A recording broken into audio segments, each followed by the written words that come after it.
The sugar beet production this season wasn't as sweet as years past. Southern Alberta is prime growing area for the sugar beets as the growing season is often hot and dry. Until Mother Nature turned sour, this growing season was shaping out to be stellar. The Alberta Sugar Beet Growers is an organization that works closely with farmers and is very well connected to the grassroots. ASBG Executive Director Melody Garner-Skiba says the challenges farmers faced this year during harvest were all due to the snowstorm that blanketed southern Alberta in late September. Beets are a super resilient crop. They can typically handle some snow, some frost. They can't handle it for prolonged periods of time. So it really deteriorated over the course of about 2 to 3 weeks. Garner-Skiba says farmers were expected to deliver 810,000 tons of sugar beets, which should have translated into 125,000 tons of sugar. That production has dipped 45% due to inclement weather.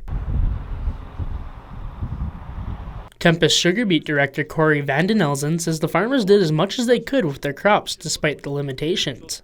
I think that I would mention that I think that the growers worked very well with the processor this year to get as many beets out as we could. I think we did a very good job of working together, and yeah, it could have been worse. It wasn't great, but it could have been worse. Vandenelzen says the processor is going to be short sugar and the growers will be short income as they weren't able to deliver nearly as many beets as they planned. The Alberta sugar beet growers and the farmers themselves hope that sugar beet production will return to normal next year. However, that's all contingent on Mother Nature. For E! News, I'm Tyler Verloot.